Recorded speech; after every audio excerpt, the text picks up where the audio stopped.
আসসালামু আলাইকুম। স্বাগত জানাচ্ছি আমার ইউটিউব চ্যানেল আপন বারান্দায়। আশা করছি আপনারা সবাই ভালো আছেন। আলহামদুলিল্লাহ আমরাও ভালো আছি।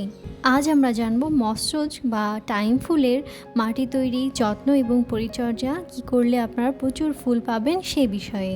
তো প্রথমেই আমি একটি পাত্র নিয়ে নিয়েছি, একটু ছড়ানো পাত্র, এবং পানি নিষ্কাশন ব্যবস্থা যাতে ঠিক থাকে সেজন্য আমি ছিদ্র করে নিচ্ছি। মসরোজকে অনেকেই টাইম ফুল, ঘাসফুল ইত্যাদি নামে চেনে। এগুলো বিভিন্ন ভ্যারাইটির হয়, তবে আমার কাছে মাত্র কয়েকটি কালারের আছে। তো ছিদ্র করা শেষ, এখন চলুন জেনে নিই কীভাবে মাটি তৈরি করবেন। আঠালো মাটিতে খুব একটা ভালো হয় না মসরোজ, এজন্য যে কোনো ধরনের বেলে দোআঁশ মাটি, সাথে বালি, ভার্মি কম্পোস্ট, সামান্য কয়েকটা ডিএপি সার মিশিয়ে আমি মাটি তৈরি করেছি। চাইলে আপনারা কীটনাশক হিসেবে নিম খোল অথবা হলুদের গুঁড়াও ব্যবহার করতে পারেন।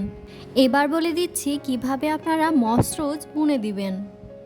আমি এখানে প্রথমেই মাটির সাথে পানি মিশিয়ে নিয়েছি। এখন আমি ডালগুলোকে ছোট ছোট করে কেটে মাটিতে বুনে দেব।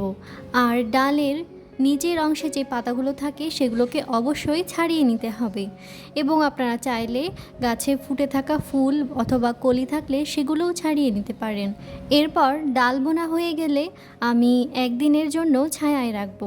তারপর আমার বারান্দা বাগানে যেখানে কড়া রোদ পায় সেখানেই রেখে দেব। ডালগুলোকে রিপোর্টিং করতে করতে আসুন আপনাদেরকে আরও একটি কথা মনে করিয়ে দিই। আমার ভিডিওগুলো যদি ভালো লেগে থাকে তাহলে লাইক, কমেন্ট এবং শেয়ার করতে একদমই ভুলবেন না। আর চাইলে আমার চ্যানেলটি সাবস্ক্রাইবও করতে পারেন। আর আপনি যদি আমার ফেসবুক পেজ শিল্পমেলা থেকে এই ভিডিওটি দেখে থাকেন তাহলে চাইলে আপনি পেজটিকে ফলো করে দিতে পারেন। মসরোজ, টাইম ফুল, পর্তুলিকা এরা আসলে প্রচুর রোদ পছন্দ করে, তাই এগুলোকে চেষ্টা করবেন খুব বেশি রোদ পায় এমন জায়গায় রাখতে।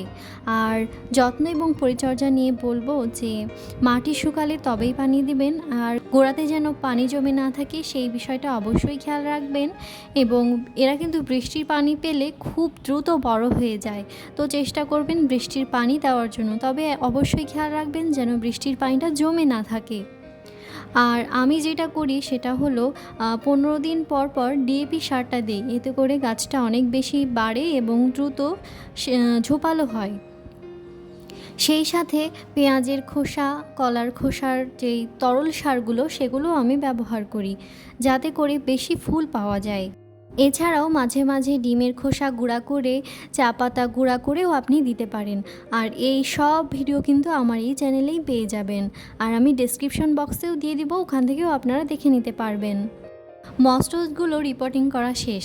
এই বিষয়ে যদি আরও কোনো প্রশ্ন থেকে থাকে তাহলে অবশ্যই কমেন্ট করে জানাবেন।